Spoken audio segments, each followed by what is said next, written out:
momento de la mañana en donde confluye todo. El pase del que habla el país. Comienza ahora en el Destape Sin Fin.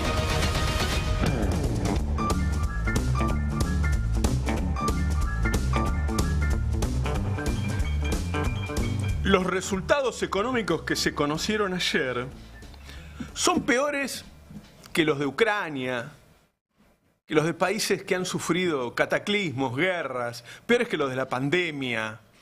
Es muy difícil de lograr una caída del nivel de actividad de Argentina en tan poco tiempo.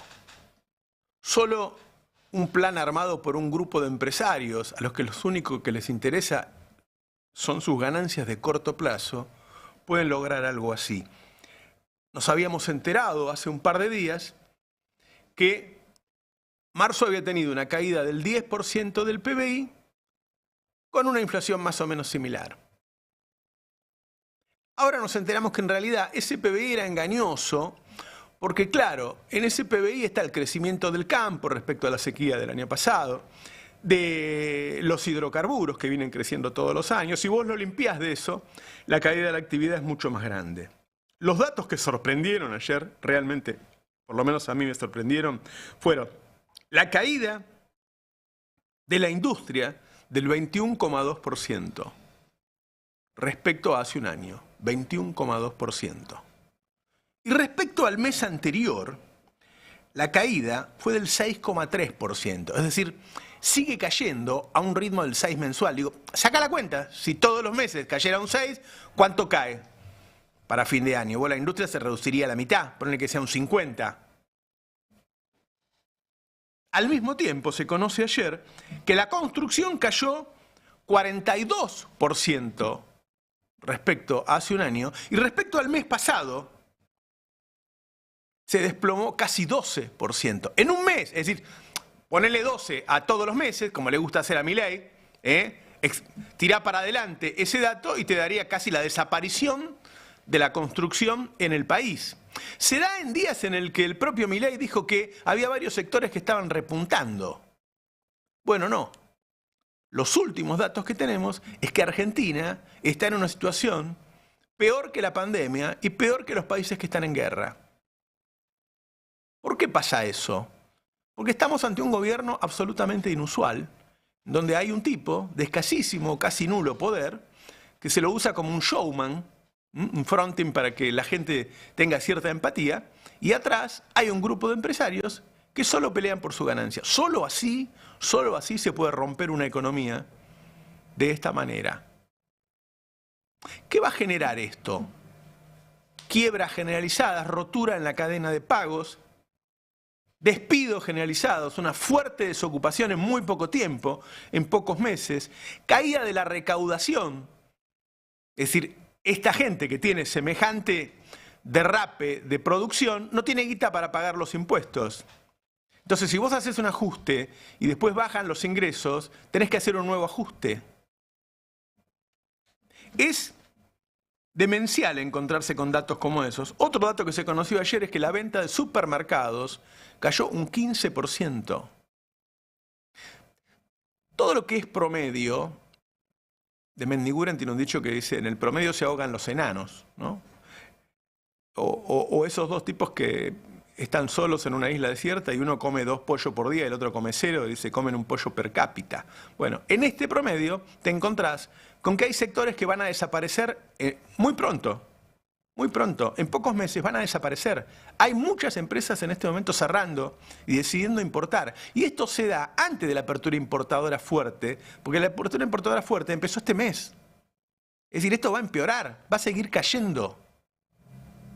Y uno piensa, ¿por qué hay tantos diputados, tantos senadores, gobernadores, capaces de apoyar esto y de levantar la mano en el Congreso para destruir la economía de un país de esta manera? Para romper su sistema productivo, para generar un desempleo generalizado. Las consecuencias de estos datos, que aparecen solo como números en una planilla de INDEC, se van a conocer en los próximos meses de manera dramática. Y esto pasa en un país en donde se dejó de entregar comida a los comedores, remedios a las personas que están con enfermedades graves, en donde el Estado no funciona, en donde no podés apelar al hospital público o a la escuela pública porque está desfinanciada. Es decir, los que dicen que este gobierno es viable están mintiendo. Por último, vale la pena fijarse, si sos un analista racional, en la diferencia entre los mercados financieros y la economía real. ¿Por qué uno compra acciones de una empresa? Porque piensa que esa empresa va a crecer, va a ganar mucho dinero y en algún momento va a pagar dividendos. Y si no paga dividendos, crece el precio y en algún momento lo podés vender y ganar dinero. ¿Por qué sube el precio de las acciones si la economía se derrumba de esa manera? Bueno, eso es timba. Esos son capitales del exterior que están entrando a timbear en Argentina. Cuando se van todos juntos. Lo vimos en la dictadura, lo vimos con Menem, lo vimos en el macrismo, ¿se acuerdan? Marzo de 2018 empieza la serie de devaluaciones porque esos capitales se iban y lo vamos a ver ahora muy pronto. Lo vamos a ver ahora muy pronto. Es decir, el final de esto va a ser dramático. Ahora, fíjense la diferencia que hay entre lo que yo les estoy diciendo en este momento y pongan un canal de televisión todas las noches y vean lo que dicen. Quizás estemos frente al mayor engaño de la historia argentina. Hemos hablado hace unos días de las mentiras. Mentiras cortas o mentiras que uno en el fondo por ahí comprende, cosas que no se pueden decir, estrategias políticas. Ahora, esto que se le está haciendo a la sociedad, decirle que está mejor cuando se está rompiendo la economía en 1000 pedazos, lo vimos pocas veces. Lo que viene de ahora en más es muy feo. Buen día, ¿qué tal? ¿Cómo están? Buen día, Buen Roberto. día. ¿Cómo Bueno, estás? con ese cierre... Bueno, a mí me sorprendió, bueno, la nunca- verdad. nunca Yo triste- yo sí, no, sí. no pensé que era tan abrupta la caída. Hace ¿eh? minutos pero no le voy a hablamos... reprochar el cierre, yo pensaba en cerrar, nunca triste la verdad, lo que no tiene remedio. Es lo que tratamos de encontrar la vuelta todos los días acá, Claro. ¿no? ¿Cuál sería el remedio a este diagnóstico? Recién hablábamos con Gustavo Weiss de la Cámara de la Construcción y nos decía que ellos que conocen de cerca y que sabían que estaba todo parado y demás, pero que no se esperaban que después de una caída del 25% en febrero, el dato que le siguiera fuera del 42% abajo. Ellos pensaban que ese 25% en todo caso era un piso, que se iba a mesetar, que ya es enorme, y realmente... lo sorprende incluso a quienes están directamente encima del tema. Esa es la magnitud de la caída. Y ahí lo hemos hablado muchas veces, me acuerdo cuando entrevistábamos a Catopodis, el papel multiplicador que tiene la obra pública, ¿no? Porque genera empleo, muchas veces genera empleo en las provincias, generalmente la obra pública es en el interior del país, ¿no? No solo es infraestructura y desarrollo para las provincias, sino que genera empleo y además activa a pymes que dan los materiales y un montón de cosas. Es reactivadora. Todo eso ahora está involucionando. Empleo directo, empleo indirecto y el efecto también de la obra pública. Porque cuando una ruta no tiene mantenimiento, y el mantenimiento de las rutas también es obra pública, lo que hay son más accidentes viales. Cuando no se construye un hospital, lo que hay es peor atención de salud. Cuando no se construye una escuela, lo que hay es peor educación. Cuando no se construye cloacas, lo que hay es gente viviendo en una situación de indignidad. Es decir, la obra pública también, además de la externalidad positiva de dar empleo, es la manera en la cual el Estado llega a cada rincón del territorio argentino para hacer la vida de los argentinos un poco mejor. Dos cosas. Obra pública, por supuesto, afecta a la construcción. Empiezan a verse los efectos con dos datos que voy a contarles. La venta de Loma Negra solo es posible por la caída de las ventas de Loma Negra. Es decir, está tan depreciada y es uno de los íconos del principio de enajenación de empresas privadas en los 90. En los 90 ocurrieron dos cosas. Se enajenaron empresas públicas, servicios públicos y también empresas privadas que estaban a precio de remate. Claro. Frigoríficos, por ejemplo, que quedaron en manos de consorcios brasileños a precio de ganga. Bueno, Loma Negra fue uno de los íconos de aquel proceso de enajenación y arranca ahora también a hacerlo en este proceso. Y el segundo, Industria del Gran Rosario, otro ícono del inicio del proceso de desempleo y pauperización de los 90. Está rompiendo pedazos. 70% de despidos en la industria línea blanca por apertura de importaciones. Es todo el gobierno, ¿eh? Sí. Todo el gobierno. Es decir, son políticas públicas, decisiones gubernamentales que afectan directamente, en este caso, el empleo en el Gran Rosario. Ojo, ¿quién está ahí acechando en el Gran Rosario? Narco. El narco. Quiero hacer un pequeño resumen de los datos que tiene preparada la producción y después los seguimos analizando. Empecemos desde el número 1. ¿Sí? Bueno, ahí vemos la caída, para los que están en YouTube, una curva, digo, terrible, te juro, te da miedo. Te da miedo como mes a mes sigue cayendo. No es solamente la comparación con el año pasado, porque esas comparaciones engañan, ¿sí? Todo el tiempo cae, cada mes peor. La línea que hay que mirar es la línea gris que está interrumpida, digamos, la línea punteada gris, porque esa es la que muestra el comportamiento mensual. O sea, en enero cae respecto a diciembre, en febrero cae respecto a enero, en marzo, todos los meses cae. Vamos a la 2.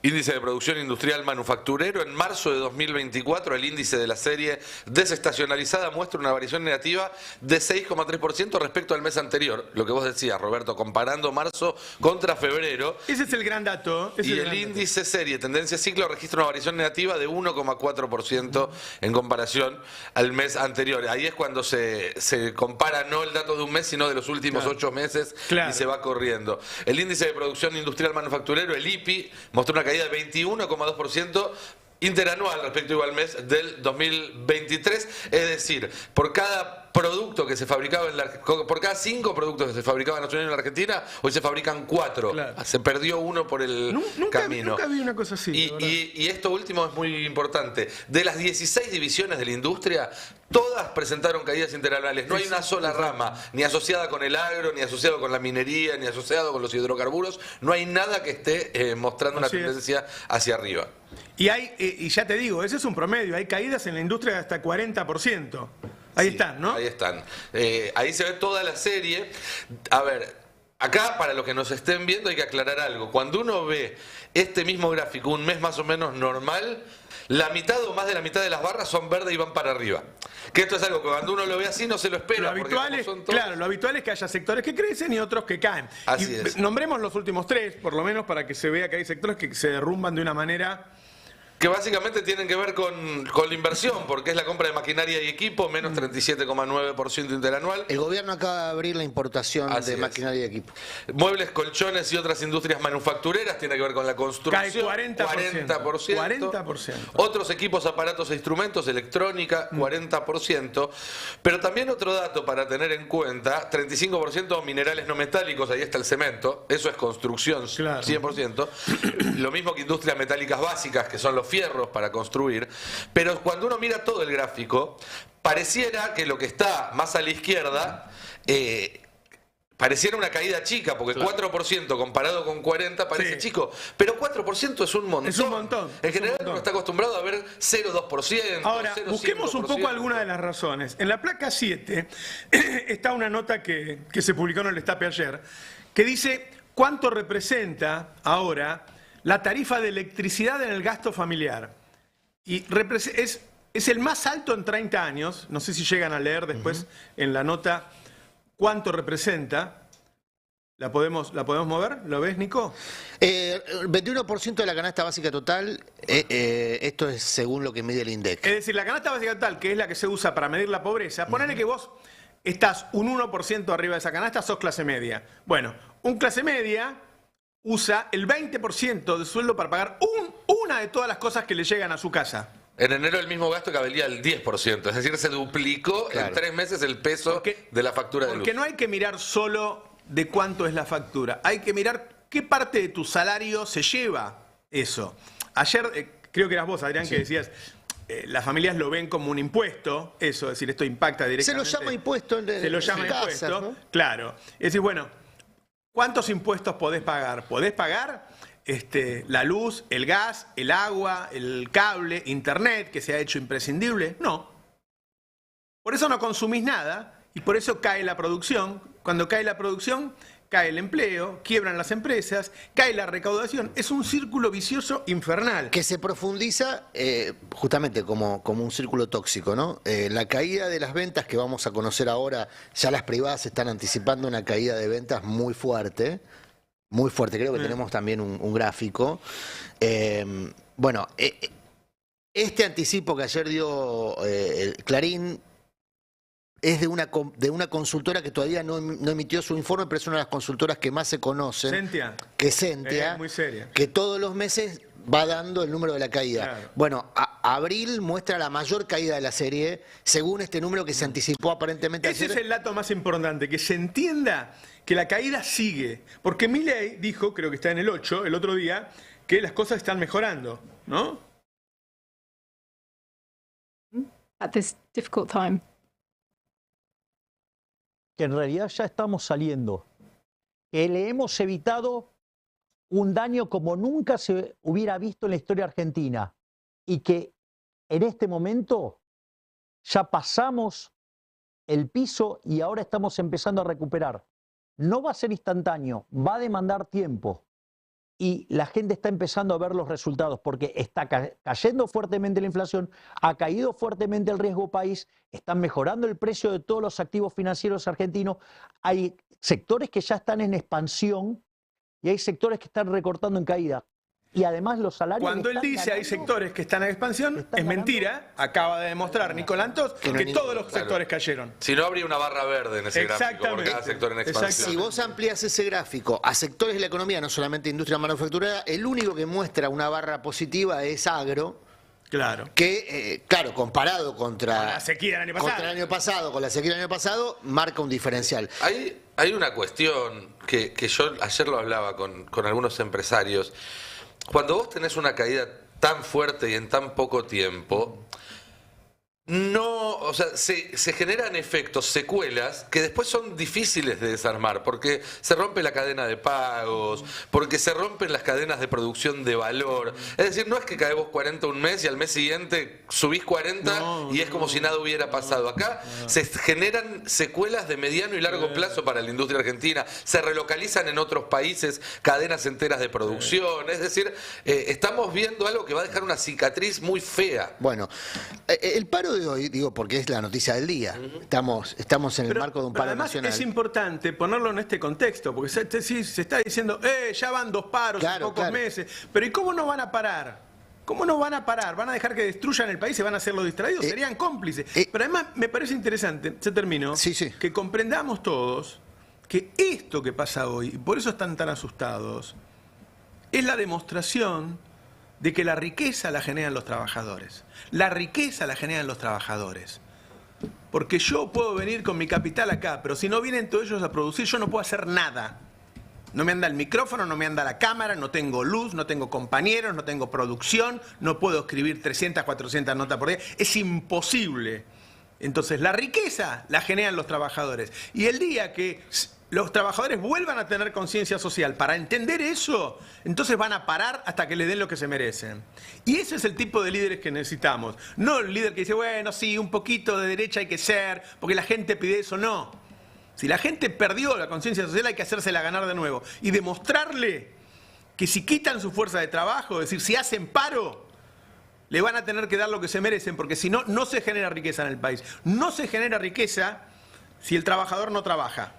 Y hace años que viene cayendo el salario con todos los gobiernos, desde 2015 que viene cayendo el salario, y eso no se pone sobre la mesa. Y digo más, cuando le dicen, yo estoy muy contento y no quiero criticar a la CGT ahora porque es fundamental, pero cuando hay un gobierno peronista también debería ser huelga cuando el salario cae.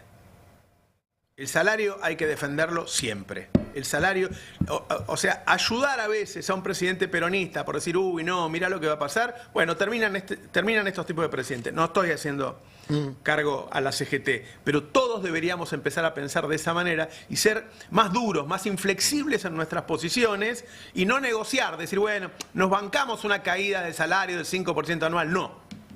No. Porque después vemos los balances que los publica Ariel y Jala todos los meses y vemos que se están llenando de guita mientras la gente se caga de hambre. Recién vos decías esto tan importante, ¿no? De que el valor del trabajo lo pone el trabajador.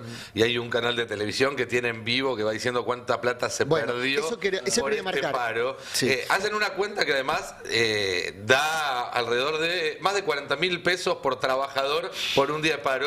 No hay ningún trabajador, o hay muy pocos trabajadores en la Argentina que ganen o que se acerquen a 40.000 pesos por cada día que trabajan. Sería gracioso que lo hicieran el día que trabajan, que pongan a ver cuánto estamos ganando y cuánto están repartiendo y el a otro los día, trabajadores. durante el debate en diputados leí, no puedo decir a quién porque se me fue, pero alguien que hace una observación muy adecuada.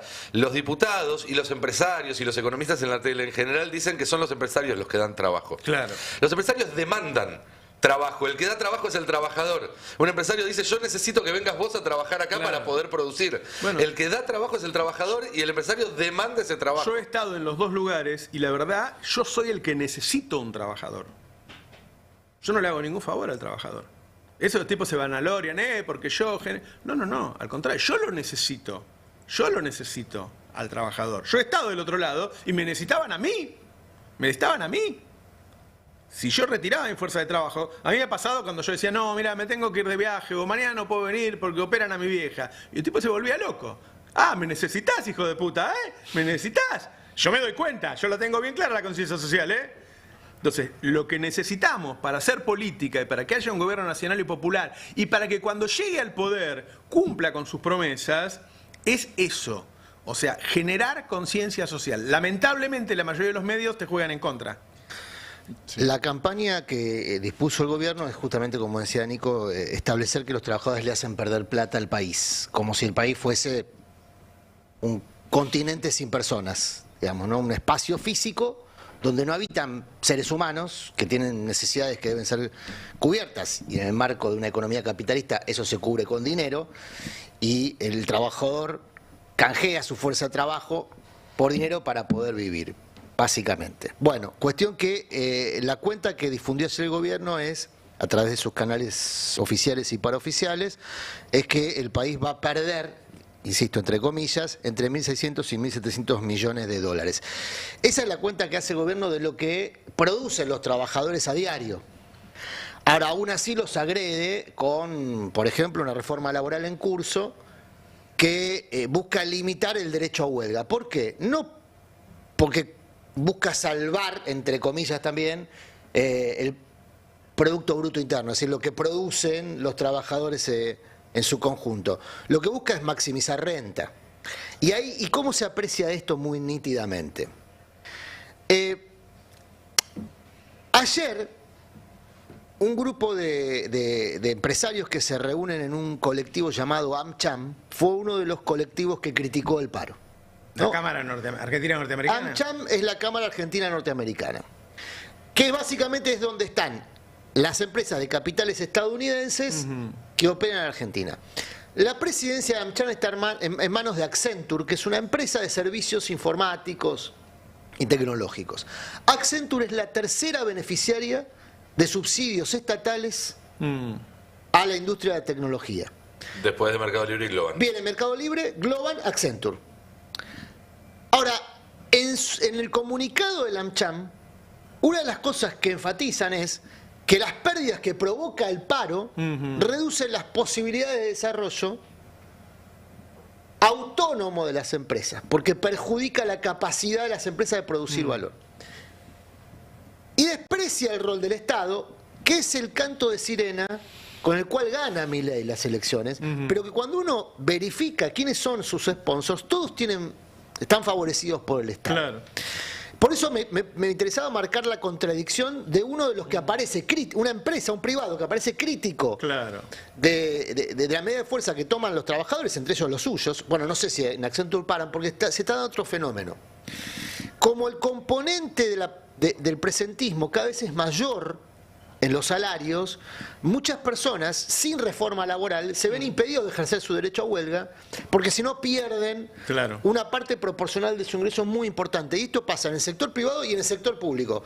Dato también. En el Hospital Posadas se hizo una asamblea porque las autoridades del Hospital Posadas hospital público, les hicieron saber que tenían derecho a huelga, por supuesto, que no se iba a condicionar, pero que iban a perder el presentismo. Bueno, sí se iba a condicionar entonces. Bueno, no, que el presentismo representa en esos salarios, porque se ha pervertido mucho también la relación. Claro. Entonces, en esos, pasa con los docentes, en esos salarios representa, en algunos casos, hasta el 40% del ingreso. Claro. Entonces, Ahora, mirá qué condicionante de salarios que son lo muy que flacos. uno tendría que hacer, yo he dicho más de una vez, si yo fuera presidente el primer día declaro paro general por tiempo indeterminado hasta que suban los salarios, ¿no? Ahora, más allá de eso, que parece una bravuconada, pero lo que quiero decir es, intentaría generar conciencia social desde el Poder Ejecutivo. Si uno quiere mandar, o sea, hagamos el pacto de mayo peronista y que empiece diciendo que los trabajadores tienen que tener una participación de las ganancias de las empresas directamente. Lo dice la Constitución. Bueno, pero eso tenés que llevarlo Sí, a la claro. ley. Muchas cosas dice la Constitución, dice que tenés que garantizar vivienda, alimentación y qué sé yo. Llevarlo a la ley y que las empresas, porque lo que estamos cansados de mostrar en el destape es que las empresas se llenan los bolsillos mientras la gente se caga de hambre. Estamos en un momento que los tipos subieron el combustible un 200% y subieron el colectivo un 30%. Entonces los colectivos pasan cada 2 horas y veo colas de gente, 2 o 3 cuadras, gente que termina estando 2 horas para llegar a un lugar y 2 horas para volver, más las 8 o 10 horas que trabaja. Eso no es vivir. Los argentinos están viviendo horrible. Y después van a un trabajo y los tratan mal porque está lleno de empresarios hijos de puta que maltratan a la gente, les pagan mal, no le hacen los aportes. Ahora hay una ley que legaliza que no hagas los aportes. Te dice, bueno, no hay problema, si estás en negro no vas a tener ninguna multa, ninguna condena, no te va a pasar nada. Entonces, el peronismo, el campo popular, lo que se genere, tiene que tener ideas claras y dejar de llevar las ideas de ellos. No, yo ahora soy un poquito, comprendo que la sociedad cambió, entonces voy a reformar el Estado, voy a reformar las relaciones laborales. No, decime que vas a mandar un proyecto de ley donde de ahora en más el 10% de la ganancia de las empresas vayan para los trabajadores.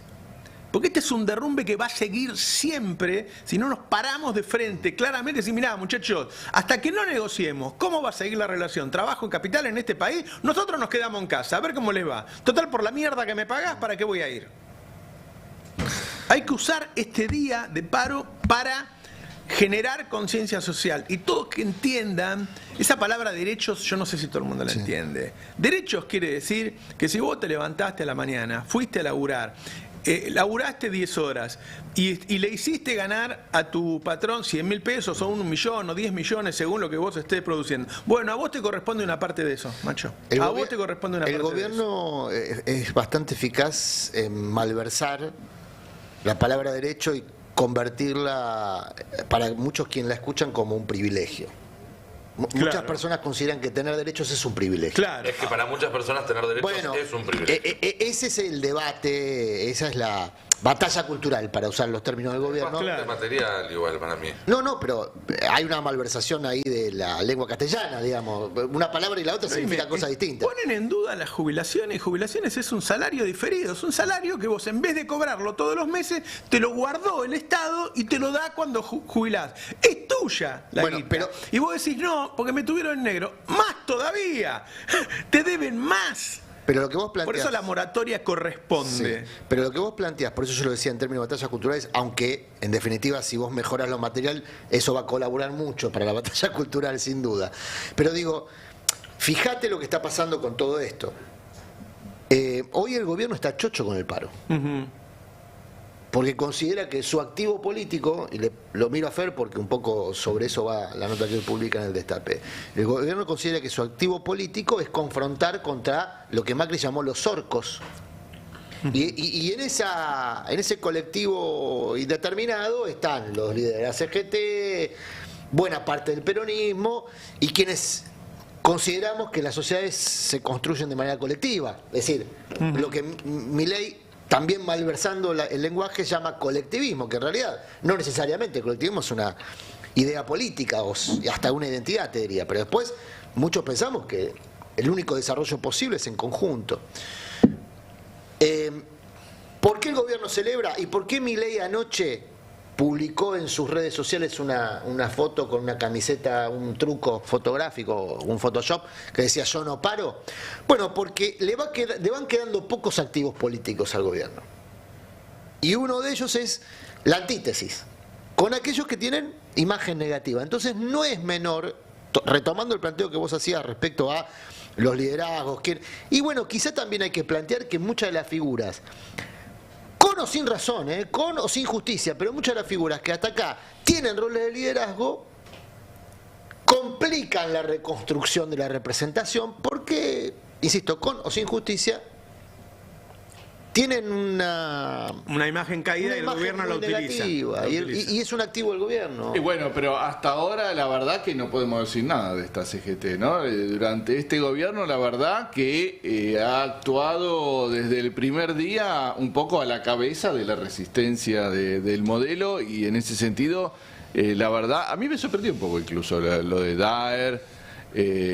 Actuando en tándem con Moyano y sin dudar de la unidad dentro de la CGT y con las dos CTA actuando todos en conjunto. Ahora, hay que ver, yo creo que este paro va a ser muy contundente, y si realmente le va a servir al gobierno como vos planteás, que bueno, de nuevo... Ellos están contentos, no que le va a servir. Sí, esto de la teoría de la revelación. Claro, ellos están contentos. No Hay sé que ver si el diagnóstico es correcto o es equivocado. Es cierto que la ayuda de los medios en este sentido es invalorable. Desde ayer están demonizando a los que ya de por sí, como decís vos, tienen muy mala imagen, pero no dejan de sacar quién es y quién es y lo que dijo y esta frase. A mí me sorprende, el otro día fue tapa de Clarín incluso, sindicalista de aerolíneas que dijo, bueno, vamos a escrachar a los senadores que voten la privatización. Creo que ayer le hicieron una denuncia penal incluso, cuando tenemos un presidente que trata de ratas a los senadores,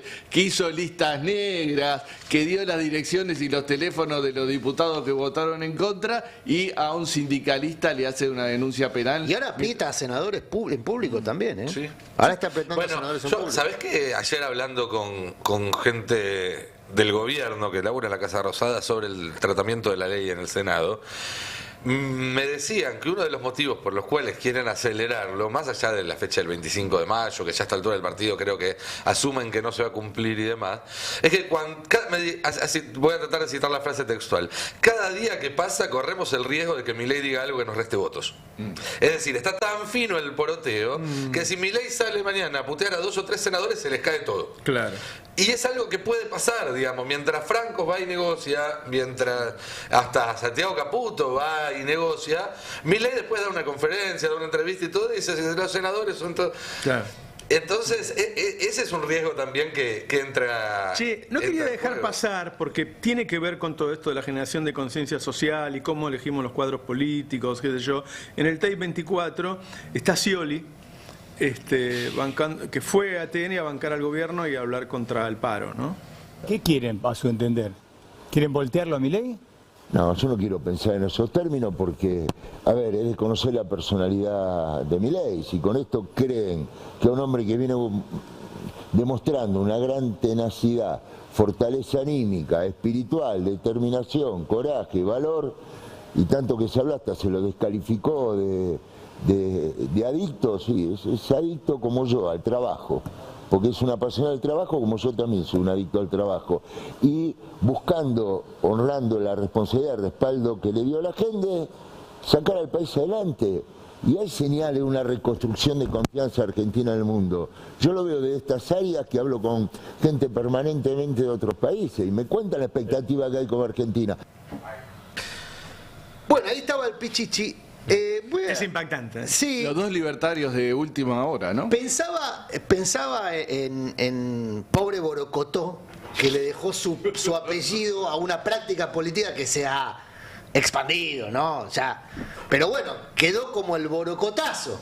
O sea, ¿qué es el borocotazo? Para los más jóvenes. El borocotazo es alguien Se puso sepia la pantalla. que llega a una posición de poder o alguna posición política por un espacio político y se pasa a otro. Sí. Bueno. El nombre viene de la posición de un legislador porteño Borocotó en el juicio político a Ibarra por Cromañón. Él había entrado por la lista del oficialismo y termina votando para destituir al Esa jefe de práctica que en su momento fue escandalosa, que todo el mundo se espantó, hoy no espanta a nadie porque lo vemos prácticamente de manera cotidiana. Gente que va, viene, vuelve, sube, baja.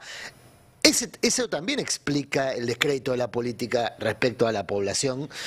Que A mí me parece bien que volvamos de vez en cuando, porque si decimos que Milei es un marciano, debo decir, che, hay un descrédito de la política. ¿Todo es por los medios? ¿O hay cosas que están pasando, que pasaron y que tienen razón cuando se quejan de eso? Por algo no te votan, algo pasó. Y bueno, Milei ¿Por qué la palabra casta entró? Sí. ¿Por qué la palabra casta entró tan fuerte? Mira, Milei es un emergente de ese descrédito, sin duda. Claro. Porque eso, el corazón de su campaña fue Exacto. mostrarse como la antítesis de eso. Ahora, fíjate lo que tuitea hoy Juan Grabois. Juan Grabois utiliza la palabra casta. En su momento había dicho que él estaba de acuerdo con esa caracterización de ese ecosistema político que se reproduce a sí mismo, digamos, en función de sus propios intereses.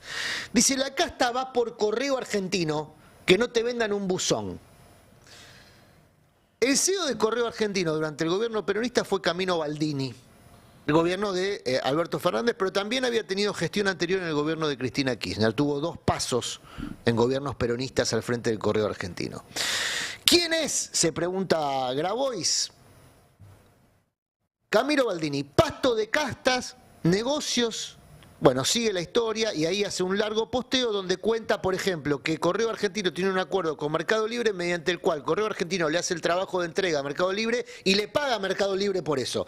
Lo que cuenta ahí Grabois es extraordinario. Increíble. ¿Qué es? Qué increíble. Ahora seguimos con la interna política, digamos, porque también es interesante esa parte. Pero lo que cuenta del negocio de Mercado Libre es que Mercado Libre le cobra multa a Correo Argentino por problemas en la entrega, demoras y demás. Entonces, con esas multas se paga el servicio de Correo Argentino. O sea que el subsidio que nosotros conocemos extraordinario, subsidio que conocemos a Galperín es la punta del iceberg de todas las cosas que le da el Estado a Galperín. Extraordinario, porque Correo Argentino sigue siendo una empresa pública. Correo Argentino le termina pagando a Mercado Libre Claro, por eso es lo que hacerle cuenta, el favor de eso es lo que entregar los cuenta Grabois. paquetes. Por eso hice un asterisco y me detuve en ese episodio que yo no conocía, me parece que Yo tampoco. es extraordinario. Después dice que a la vez Correo Argentino terceriza vía OCA. Ajá. Que esto es algo bastante común en el mercado telepostal, es muy común que haya tercerización del servicio. Vuelvo a Camilo Baldini, no yo, vuelve Juan Grabois a Camilo Baldini. Dice, es el verdugo de Correo Argentino. Bueno, se conoció en estas semanas más de 700 despidos en Correo Argentino, en todo el país. Ajá. Trabajadores que hace un año, dice Grabois, seguramente eran compañeros y ahora planea despedir a 7.000 carteros y empleados. Ya llevan cerradas 27 sucursales y planean cerrar 1.300 Increíble más. que subcontrate a OCA para hacer el trabajo y despida a los trabajadores. Ya está empezando, bueno, es consecuente, digamos. Claro, ya está empezando a liquidar el patrimonio inmobiliario, el correo y demás. Camilo Baldini, en incumplimiento de sus deberes de funcionario, dice Grabois, no está contestando el pedido de informes por las irregularidades que denuncian sus trabajadores y demás. ¿Saben por qué? Porque los Camilos Baldini, en vez de echar laburantes, echen a Camilo Baldini porque es uno de los que llama Grabois, usando la palabra de Milei, es casta. Bueno, ¿cuál es la historia de por qué Echen a Camilo Baldini y su pandilla. y su pandilla? En vez de privatizar el correo. En vez de privatizar el correo, dejen de usar al Estado como mulo particular de Galperín. La patria no se vende. Bueno, ¿por qué es interesante y esto le incorpora ruido allá a la ya muy ruidosa interna del peronismo? Porque Camilo Baldini proviene de la Cámpora. Ahí apunta el tuit de Exactamente. Grabois. La caracterización de casta que hace Grabois, en este caso, no es solamente por el currículum de Baldini en el Correo Argentino. Es otra Insisto, asociación entre Milei y la Cámpora. Claro. Nada menos que Correo. Baldini estuvo con la gestión de Cristina y estuvo con la gestión de Alberto Fernández. Se mantiene la gestión de Javier Milei y es uno de esos casos que, por un lado, bueno, en este caso provoca o incrementa el ruido interno, pero por otro lado, Bueno, por algo lo remarca Grabois. vinculado a lo que mencionábamos recién de Scioli, también profundiza el descrédito de la política. Claro. ¿Cómo se explica que haya funcionarios del gobierno de Milei que provienen o abrevan o tienen cercanía con uno de los espacios políticos que se supone son más combativos al gobierno de Milei? Claro. Aparte para cómo se echar explica trabajadores, porque si vos me dijeras Bueno, hacer una política que se puede defender en el correo, no, pero lo que está ahí está el punto. Y ojo que esta misma discusión se dio en otras áreas, algunas de ellas muy sensibles, el caso de las líneas argentinas, donde está Lombardo, que también tiene continuidad respecto a la gestión de Alberto Fernández y a la gestión de Cristina Ahora, Kirchner. es algo que debe defraudar a las dos partes, ¿no? Porque la gente de Milei por ahí no sabe que le entrega estas cosas a la cámpora. Sí. Y la gente de la cámpora por ahí no sabe Que forma parte del gobierno de Milei. Claro. Ahora, cuando vos preguntás sobre esto, en la cámpora o en el kirchnerismo, una explicación muy común es, bueno, mejor que la administremos nosotros, que tenemos conciencia nacional, popular, progresista, que la administren ellos. Pero ahí está la clave de lo que decía Fernando. Entonces no despidas trabajadores. Exactamente, ese es el punto que me parece más crítico de lo que marca Grabois. Claro. Si la explicación que das es que vos permaneces en las posiciones de poder para cuidar Claro, lo que se pueda dentro de un gobierno devastador, claro.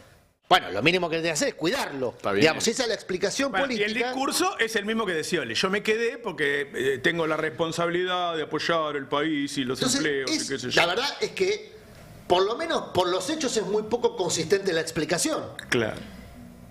Que hace eso contribuye al descrédito de la política. Claro. Porque lo que percibo yo, digamos, y soy una persona medianamente informada, y una persona que está todos los días viendo cómo paga el puchero, tiene otras preocupaciones mucho más urgentes que andar analizando el fino de por qué uno se queda, el otro se va, el otro sube, el otro baja. Pero me imagino que esto se debe percibir como lo que Milei describía como casta. Es que mientras se Digamos, ese comportamiento. Ahora, el tema mientras es que se Milei forma parte de eso, ¿eh? Bueno, por Ahí un está la lado, farsa. eso, lo que va a traer desencanto en sus bases cuando les vaya mal, les duela la panza y van a empezar a escucharnos a nosotros que contamos estas cosas. Pero también vos no vas generando el recambio, porque si se sigue viendo este conturbenio por abajo, que no todo el mundo lo cuenta, qué sé yo, pero que en realidad sigue existiendo para sostener privilegios, es decir, mientras se siga confirmando que la casta existe, bueno, después de Milei viene el que se vayan todos, viene algo peor. Bueno, es que yo sostengo que el que se vayan todos está a la vuelta de la esquina, porque las condiciones materiales se han deteriorado muy velozmente, porque todos los datos de la economía están a nivel del 2000-2001 o peor. Pero aparte, porque el 2001 nace de una crisis social que tiene origen económico y tiene una consecuencia política. Esa es la secuencia. La crisis es fundamentalmente social y es justamente la ruptura del vínculo con sus representantes. El que se vayan todos se manifiesta eso. Y una de las cuestiones que se planteaban en aquel entonces era la necesidad de recambio. De esa necesidad de recambio nace una figura como Néstor Kirchner, que tenía como mayor virtud ser prácticamente un desconocido. Aún así, salió segundo en las elecciones. Porque hay una pulsión conservadora de un sector de la población que prefiere lo malo conocido. Pero esa pulsión conservadora fue insuficiente para ganar las elecciones, en el caso de Menem. Y la era Kirchner nace con un presidente que tenía como primer mandato reconstruir la autoridad presidencial. Y es lo que hace con dos medidas muy contundentes. Reforma a la Corte Suprema, previo enfrentamiento a la Corte automática, reforma a la Corte Suprema y expansión del ingreso.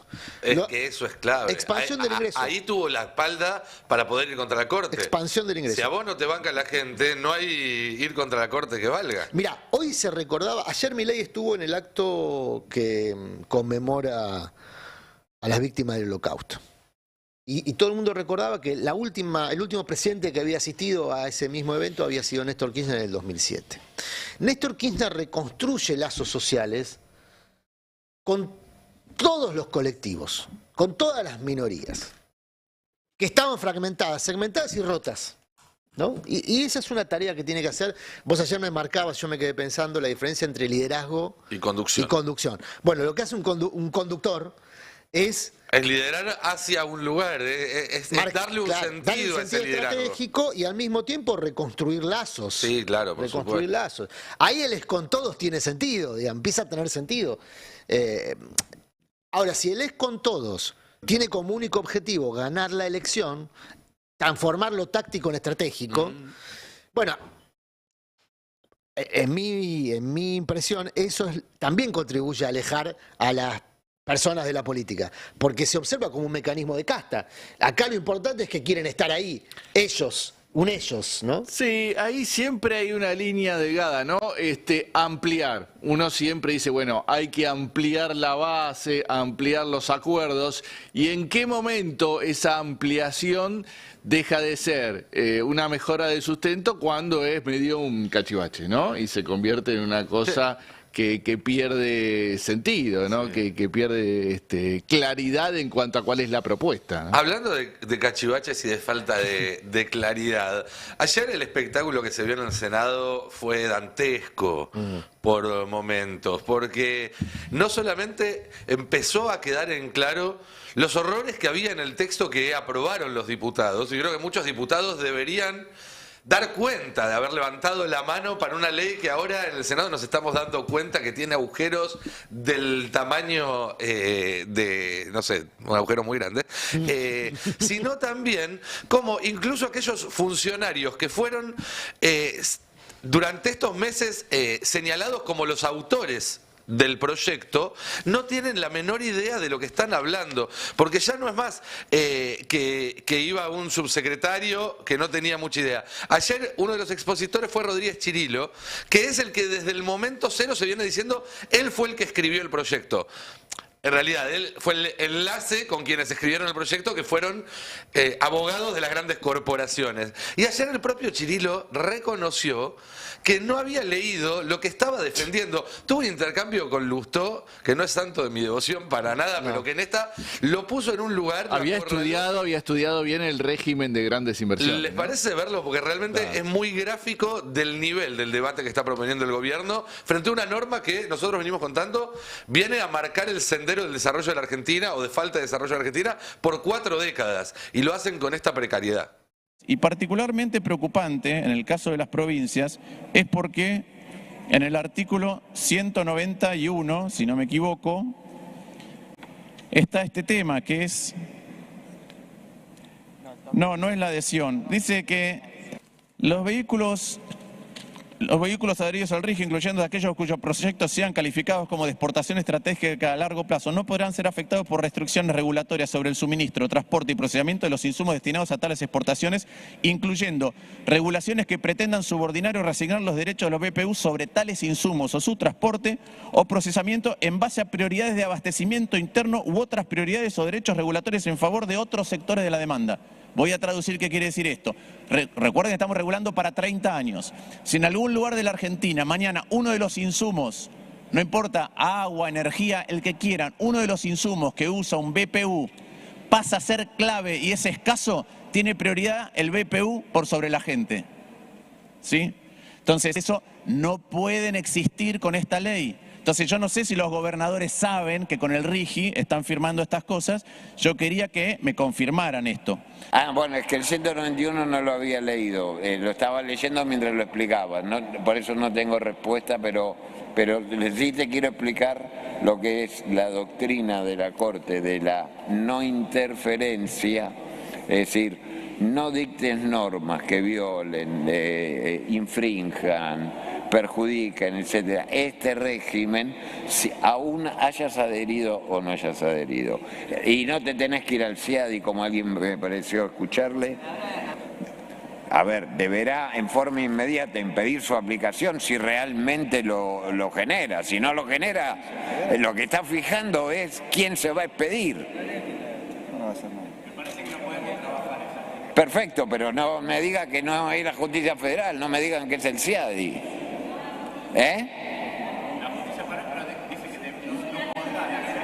Está bien, parece que le está diciendo lo que tiene que hacer, pero... No, pero en caso que proceda. Quizás la redacción no es feliz, eso...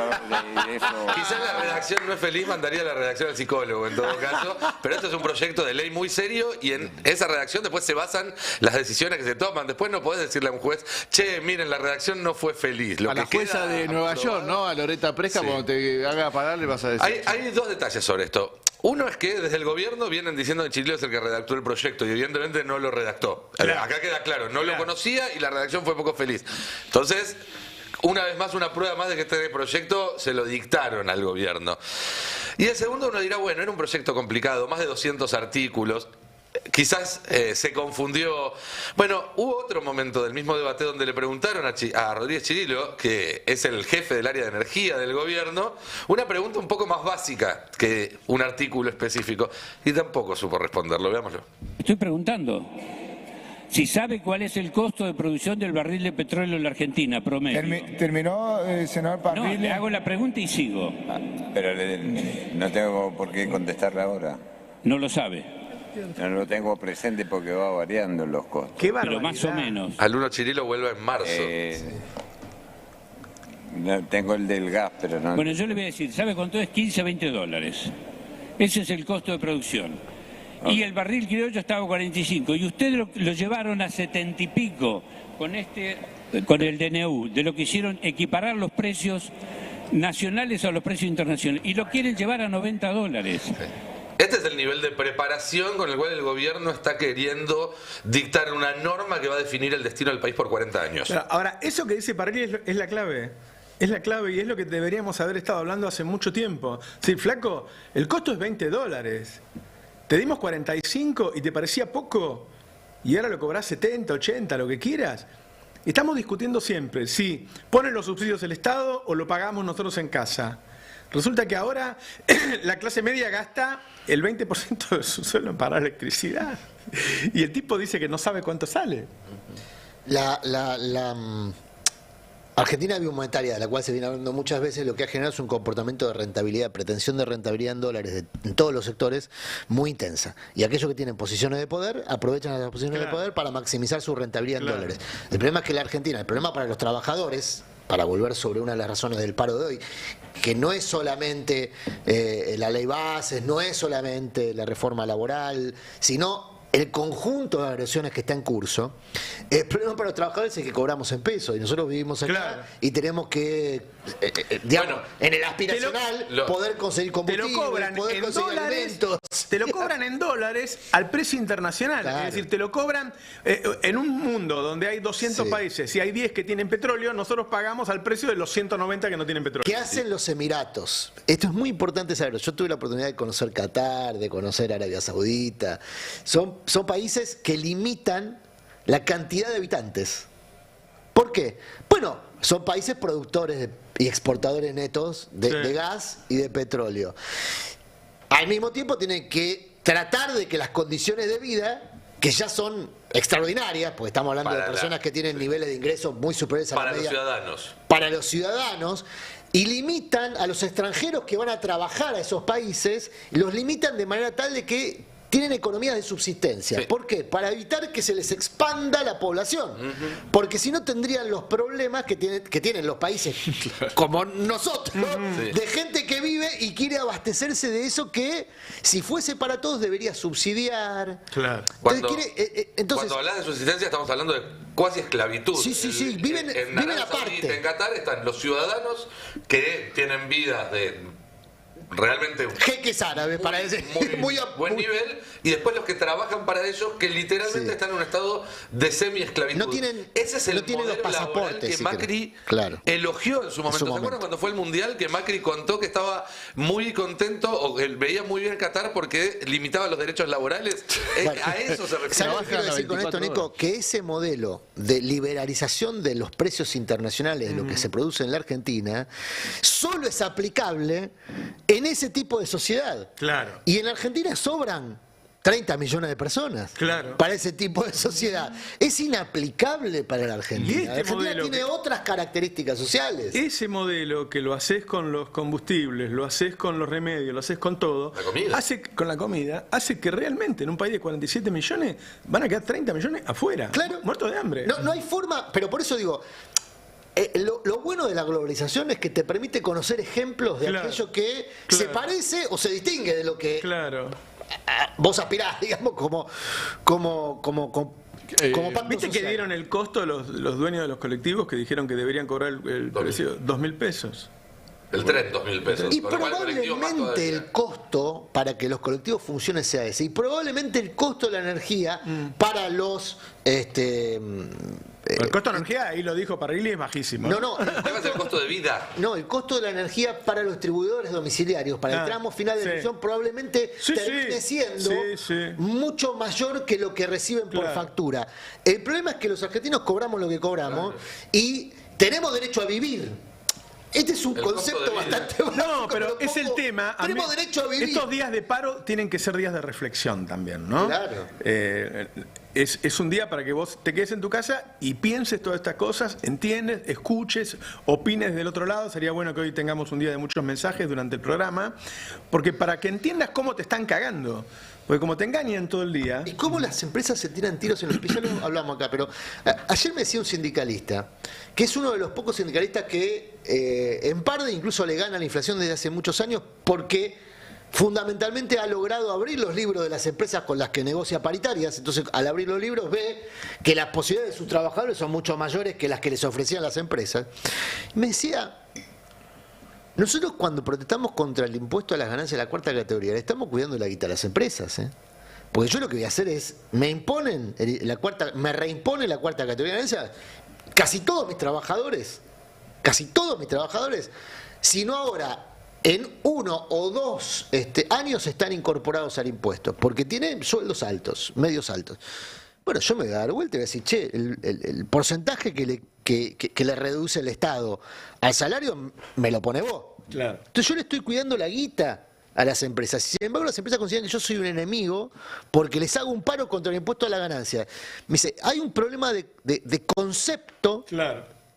Insisto, es un sindicalista. Pero pasa con el transporte, porque el transporte de ese precio, el empresario va a tener que decir, bueno, mirá, te pago como el servicio doméstico, te pago lo que ganás y además te pago el viático, porque va a llegar un momento que la gente no va a ir a laburar. Sí, y después la pretensión de que el trabajador asimile a su costo la reducción de ingresos, ¿no? Entonces dice, bueno, que pague ganancias lo que paguen ganancias, pero lo que no paguen ganancias que paguen más el colectivo, el gas y la luz. Claro. Fenómeno, ¿y quién va a comprar lo que vos vendés? Claro. Si vos le afectás tanto, recuerden que el 70% de las empresas de la Argentina, y un poquito más también, el 100% de lo que producen se vende en mercado interno. Claro.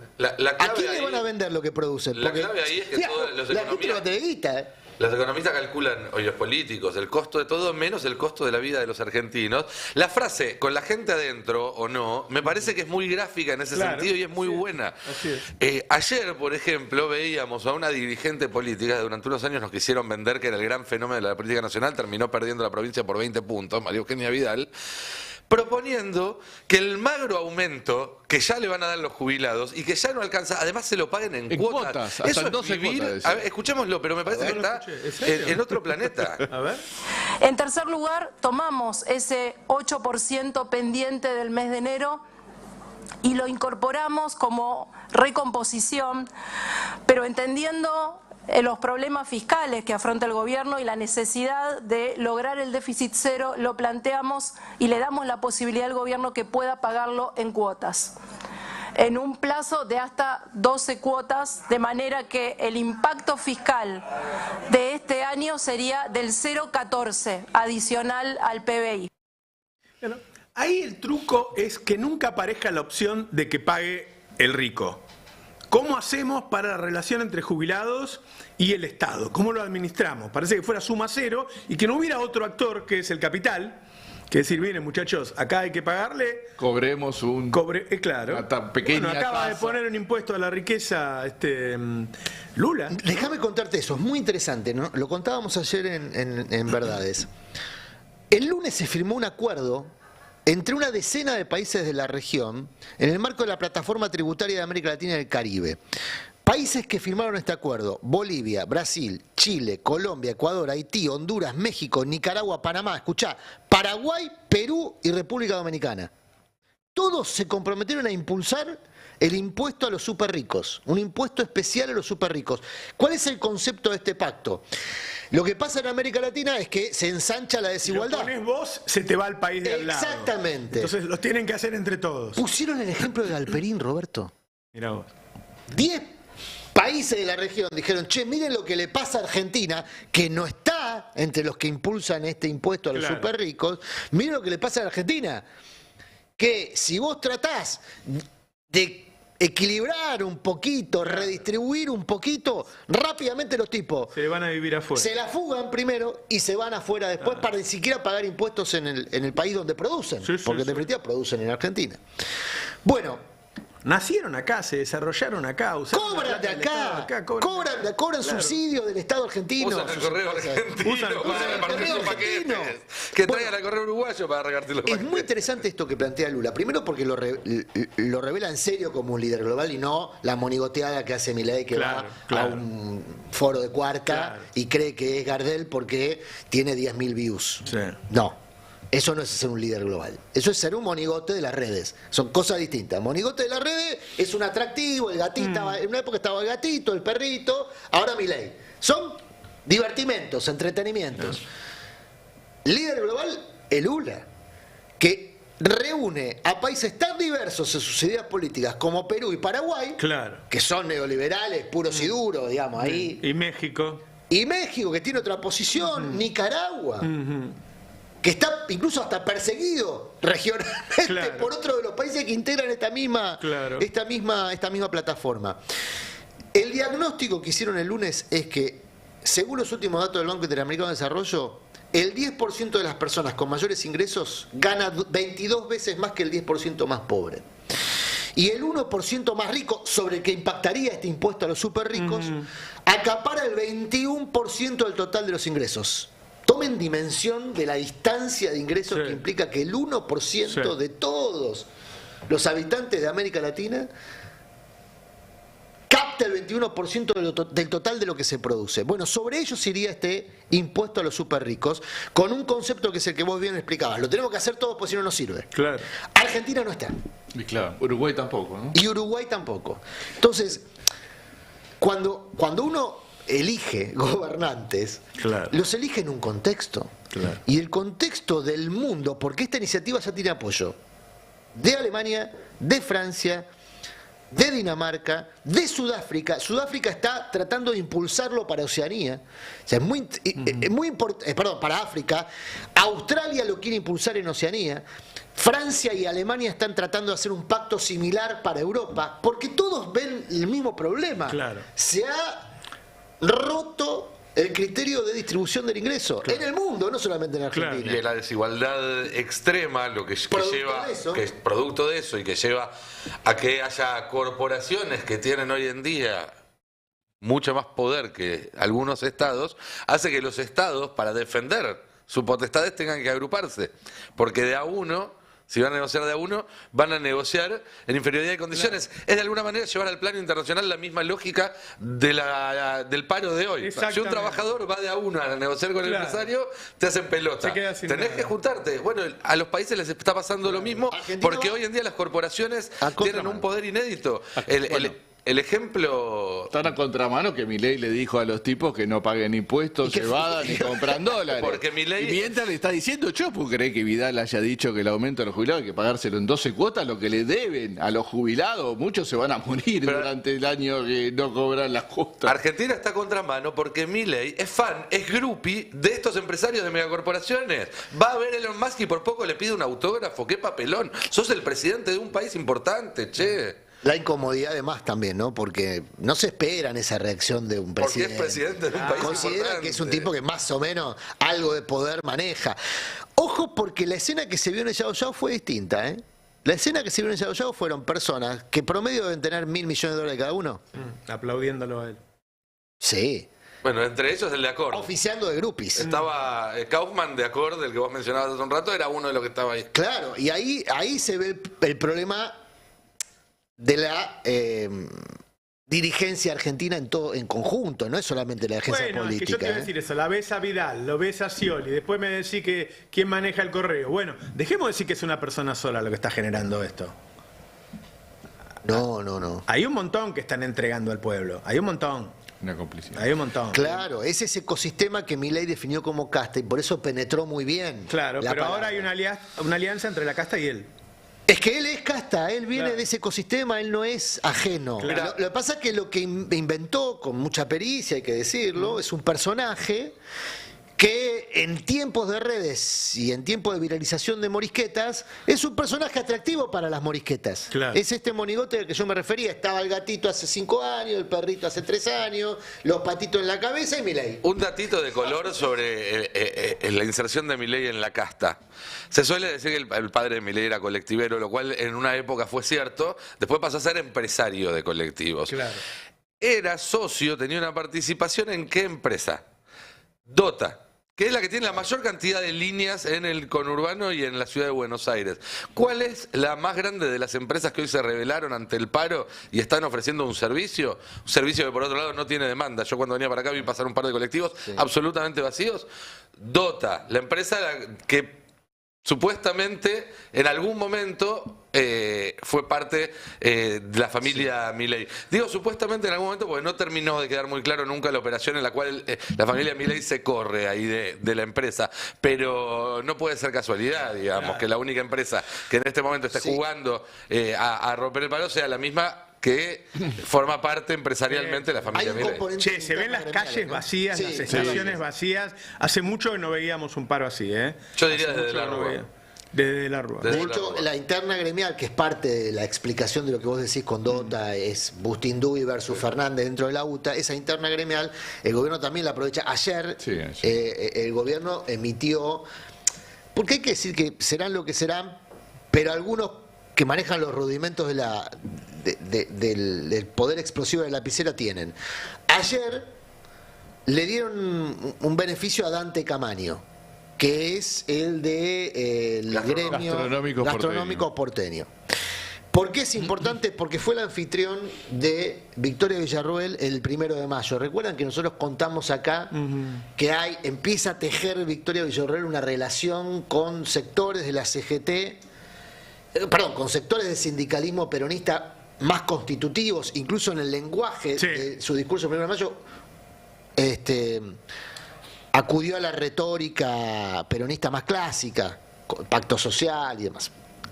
Bueno, este beneficio que recibió Dante Camaño perjudica a su histórico padrino, que es Luis Barrio Nuevo, y en la interna del gobierno se empieza a apreciar que en la aceleración de los tiempos Villarroel también empieza a tener poder de lapicera, cosa que en general como jefa del Senado no tiene. Claro. Entonces se despertó una casa de brujas.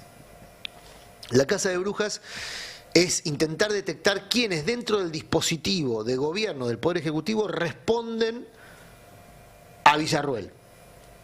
Insisto, no tengo ningún interés en victimizar a Villarroel, ninguno. Esta es una de malos contra malos, como muchas de las que contamos acá. Es una de Tarantino, malos contra malos. No busquen, bueno, si quieren, ese cuento no abunda en política. Hay, pero no abunda. En este caso es una de malos contra malos. Ahora, es interesante porque Villarroel tiene el patrocinio de Macri. Claro. Macri está retomando el control del PRO. Claro. Bueno, no estamos en horario de chisme, ¿no? Parece que Macri le está haciendo saber a Milei que quizá deba postergar su regreso a la Argentina, que estaba previsto para el 22 de mayo y tenga que volver en la semana de junio. Macri. O sea, no, porque Milei también se va, a lo mejor lo quería 2 semanas después. Pero bueno, no va a estar para el pacto. Que no estaría para el pacto de mayo, estás diciendo. Podrían invitar a los expresidentes. No, y aparte, Karina mandó a fundir una orden de mayo con su nombre. Sería un desaire al jefe. Bueno, parece que Macri, que está muy enemistado con Milei, pero que está muy interesado en que salga la ley bases. Por eso esa enemistad no se va a hacer pública. Y negocios. A ver, si la ley bases sale, hay varias de las cosas que no están siendo cuestionadas en el Senado y que no van a ser modificadas, aún si tiene que volver a diputado, que a Macri le sirven. A Milei menos, porque Milei necesita el RIGI para conseguir los 15.000 millones que necesita Caputo. A Milei menos. Una ley base disminuida a Milei no le sirve tanto. Pero a Macri, en el esquema de negocios que él pretende administrar, hay varias cosas que le sirven. Es casi un hecho, ¿no? Que vuelve a diputado ya. Claro. Pero ayer estuvieron bien los senadores, estoy levanté a la CGT, ahora también a los senadores de la oposición dialoguista, que vieron varios capítulos del RIGI, que la verdad que en diputados no hubo ningún cuestionamiento. Ayer marcaron varios, bueno, ahí vimos el de Lustó, también Guadalupe Tagliaferri habló de un artículo que prácticamente derogaba toda la legislación que existiera en las provincias que fuera en contra de este río. O sea, modificaba muchísimo toda la normativa en cuanto a la radicación de inversiones. Y la verdad que empezaron a poner la lupa. Y es un escándalo. Yo ya había hablado con gente de las provincias diciendo que era escandaloso. Y ayer lo pusieron realmente sobre la mesa ese tema, ¿no? Ahora Los parece muy diputados difícil. deberían dar cuenta de por qué aprobaron algo tan... Che, Patricia Bullrich con fortísimos ataques hacia los gremialistas, con insultos, con aprietes. Se ve que está muy preocupado. Bueno, ¿Sabés quién más? ¿Sabés quién más? Dice que pusieron Miguelito. Jaldo. Jaldo salió a decir que la CGT hizo paro para quedarse durmiendo. Ahí lo tienen. Jaldo es uno de los gobernadores que dijo que va a ir a Córdoba, ¿eh? Sí, Ya sí, Yo me imagino claro. van a estar Milei y Jaldo. Y ya llora porque está ahí, supongo. Ya llora, claro, como Él anfitrión. está en su casa. Todavía no tienen confirmado el lugar, me decían ayer. No está confirmado el lugar donde se va a realizar el evento, que todo el mundo descuenta que ¿No se es va a donde hacer. nació Conan? No sé dónde nació. Había Conan. dicho eso, ¿no? Milei que era en Córdoba. En la porque ahí casa. nació Conan. Ah, en Córdoba sí. No, Lo que pero pasa ahora es lo que mejor Conan es hacerlo- nació en Roma hace 2000 años. No, Bueno, es uno de sus tantos nacimientos. creo que hay un es una centro, reencarnación de aquel. Ah, ok. que El Conan imaginario es una reencarnación de aquel Conan. creo que hay un centro de convenciones nuevo, muy lindo en Córdoba, Me que parece que tiene le va- todas las les comodidades, va a quedar pero grande. que quieren algo con más mística. Parece que le va a quedar medio Puede ser que también le vaya a quedar algo muy Bueno, grande. porque ese es un problema.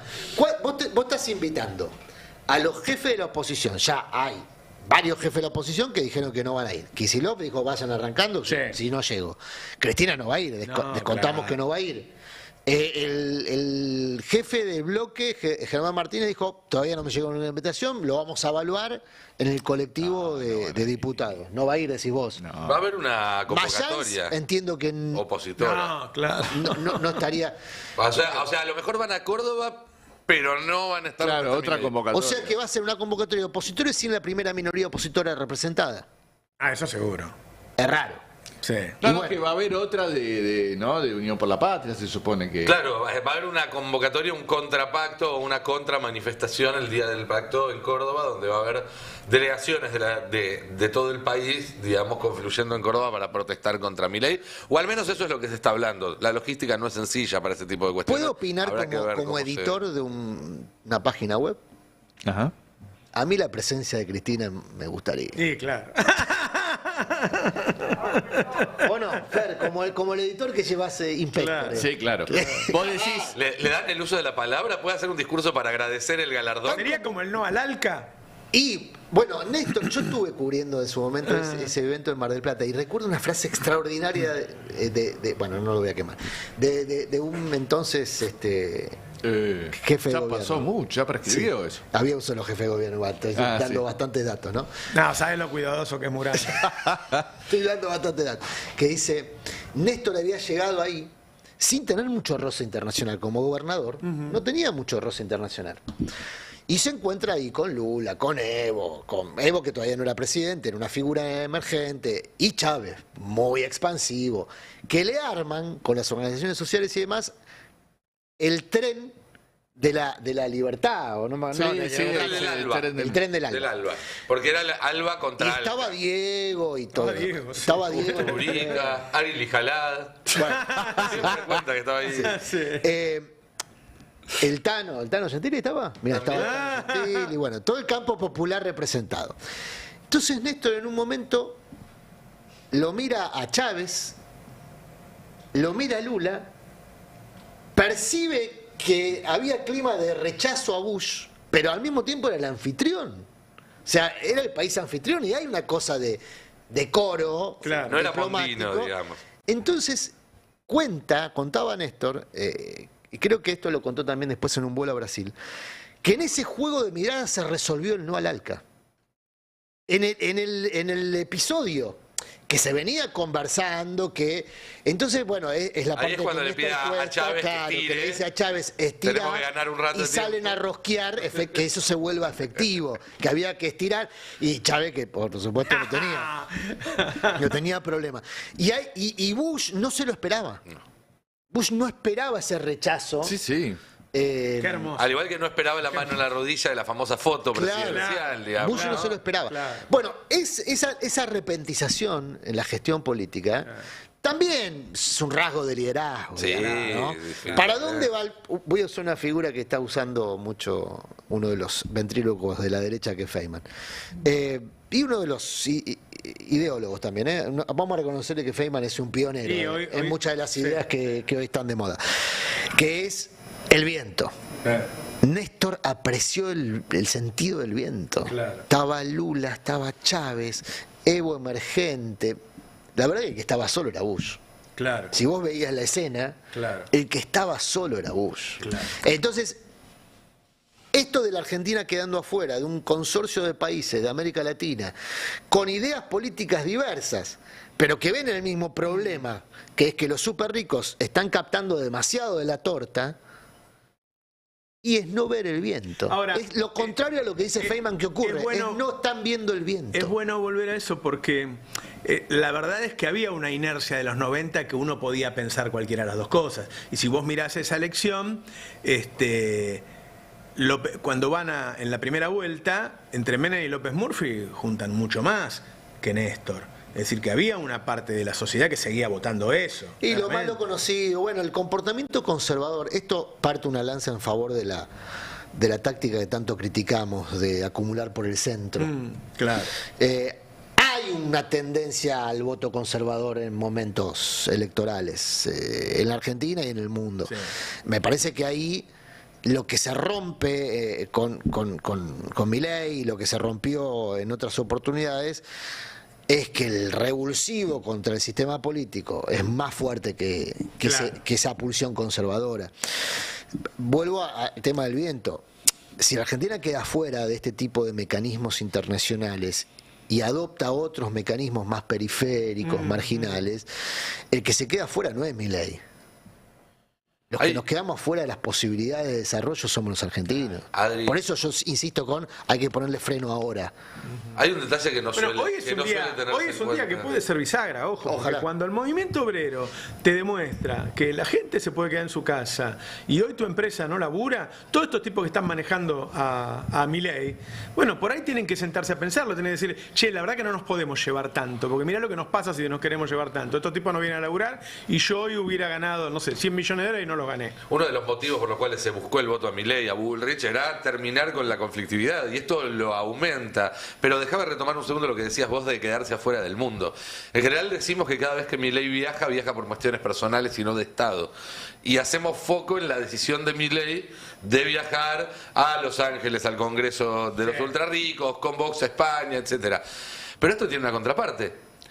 No hay ningún Estado que esté invitando a Milei de manera oficial a que participe de actividades como presidente. Es decir, Milei no viaja afuera porque él privilegia una agenda personal. No viaja afuera, digo, en viajes de Estado, porque él privilegia una agenda personal, pero también porque no está encontrando a nadie que lo reciba en una visita de Estado. Parece no ha tenido invitaciones. No lo toman tan en serio, ¿no? No ha tenido invitaciones, no le han abierto puertas, que es lo que él siempre dice. Este próximo que va a ser a España, con de Vox, que es franquista, y con el aviso que dice los zurdos van a temblar. Vamos a sacudir a los zurdos. Es una vergüenza eso. Que realmente pase eso es una vergüenza. ¿Se acuerdan que en Davos él decía que le habían pedido 60 bilaterales? Y al final solamente se juntó con Cameron. Claro. Con Cameron, que recordemos ya no era el primer ministro. Era el secretario de el canciller, se reunió con un canciller. Están las organizaciones sociales pidiendo que el próximo paro sea por 36 horas. Digo, eso es lo que vos tenés que hacer. Tiene que ser un plan de lucha, no un paro aislado. Bueno. Tenés que demostrarle que si no reaccionan vas por más, que si no reaccionan vas por más. La próxima 36, la próxima 48. Hoy es muy contundente, estaba recién viendo datos de actividad. Por supuesto, comercios en muchos casos, sobre todo en las áreas urbanas y conurbanas, funcionan. Naturalmente, muchos de ellos atendidos por sus dueños. Y es entendible porque se ha caído tanto la venta que exigirle a un comerciante que cierre la persiana cuando viene vendiendo 14, 15% menos todos los meses. Pero por otro lado, hay muchos autónomos que aparentemente están manifestando en redes sociales su compromiso con con la medida de fuerza, y ustedes dirán, bueno, pero si es autónomo, no pone en riesgo su ingreso. Bueno, es un día que no labura. Claro. Así que, pero aparte lo hace saber. Y me parece que ahí hay un rol, si se quiere, dentro de esta disputa que se da en redes sociales, donde Milei es tan sensible a lo que ocurre ahí, a lo que se dice sobre él. Viste que todos tenemos nuestra sensibilidad, yo qué sé. Yo no entro al chat de YouTube porque temo deprimirme para siempre. Entrar en un pozo y no salir nunca más. Tenés algunos haters, sí, Por pero eso. algunos fans también. Entonces yo me preservo, no entro al chat de YouTube. Pero Milei entra todo el tiempo a las redes sociales, participa de la discusión en redes sociales. Bueno, si le hacen saber en las redes sociales, por ejemplo, como idea, y ustedes están comprometidos además, y por cuáles razones se comprometen con una medida de fuerza nacional como la de hoy, y quizá Milei se entera. No sé si va a corregir... Venimos de una movilización histórica hace 15 días, ¿no? De las más grandes de los últimos años. Después, bueno, la movilización del 1 de mayo, que también fue importante, y este paro contundente. La verdad que seguir en esta, yo creo que si hay una próxima marcha, no sé... Cuando el Senado trate la ley de bases. Ahí está, que ayer ya la CGT dijo que va a sumarse. Ayer hablamos con la gente del Hospital Garrahan. Bueno, ya hay un operativo clamor con Murano. Has despertado.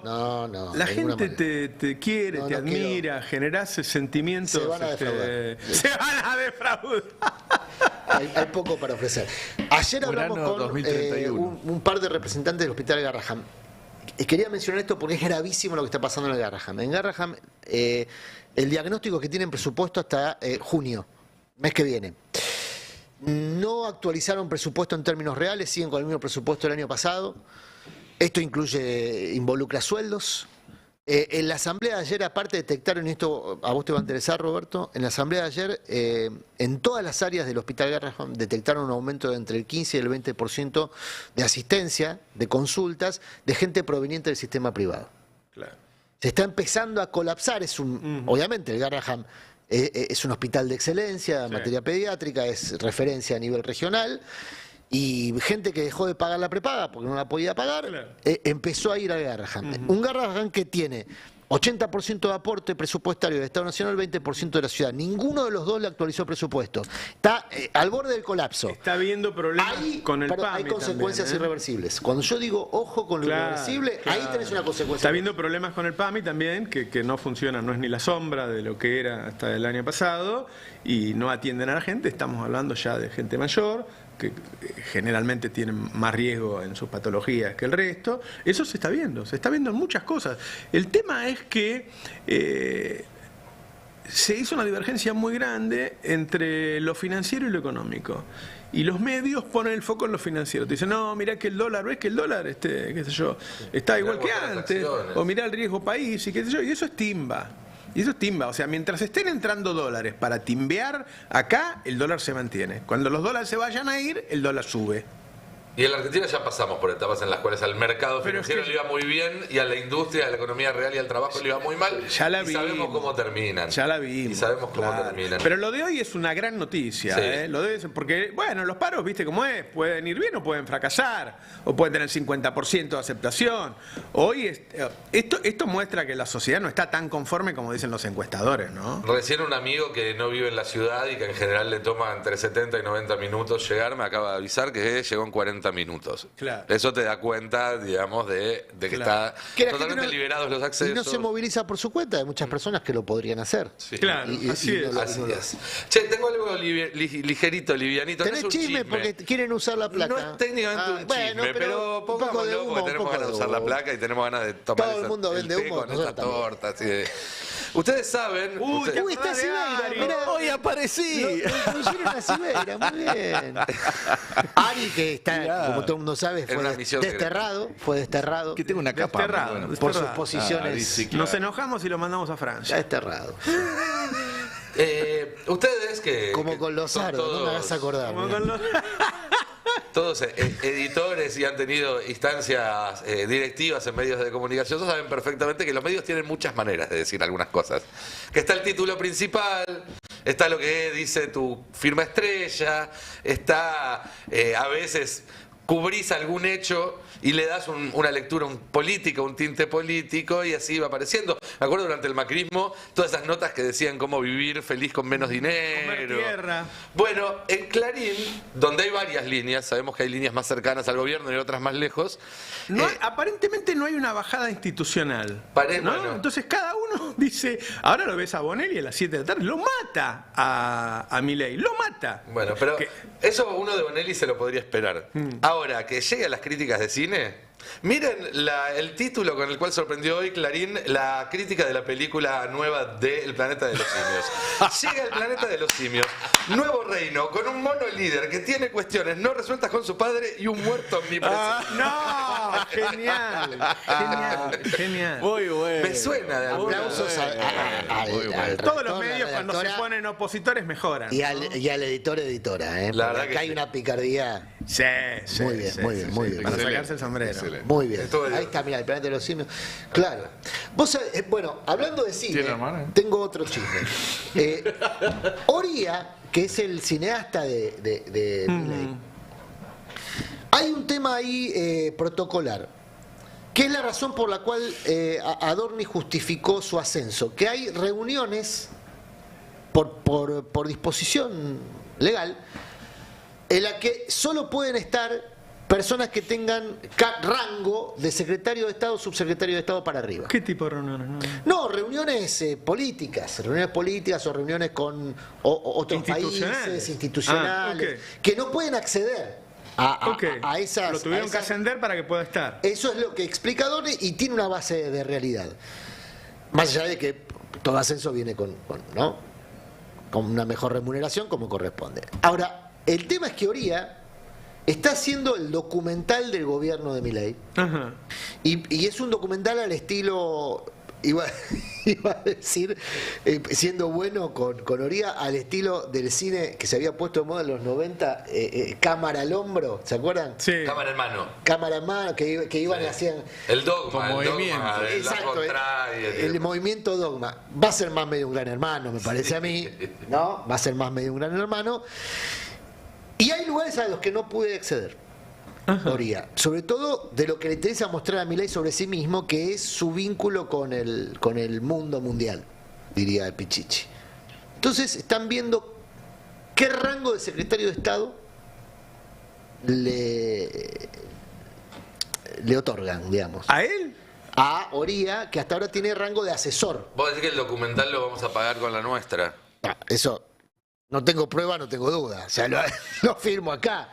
Pero La tuya contribución. interesante observar cómo todo el entorno de Milei, el que estuvo con Milei desde aquel primer documental donde se hace efectivamente famoso a nivel mundial, porque efectivamente ese documental que fue en pandemia trascendió a la Argentina y era un documental donde habla Karina Milei, creo que es la única vez que se le escucha la voz a Karina Milei en ese documental de Oria. Todos los que participaron de ese entorno primigenio de Milei, mal que mal se fueron acomodando, algunos en posiciones de poder, otros en posiciones de casta, por el metal. Caso Lidia Lemoine, y con esto cierro. Lidia Lemoine tiene muchos antecedentes polémicos. Uno de ellos es que en su momento era propagandista del terraplanismo. Era terraplanista. Bueno, hoy es la secretaria literalmente, ¿no? Decía que la Tierra era plana. Decía. ¿En serio? Sí, decía que la Tierra era plana. Sí. Bueno. Lidia Lemoine hacía posteos diciendo que la Tierra era plana y lo justificaba con conspiranoia, digamos, como habitualmente hacen los terraplanistas. Bueno, fue nombrada secretaria de la Comisión de Ciencia en la Cámara de Diputados. ¿Quieren cerrar con el video de Lemoine terraplanista?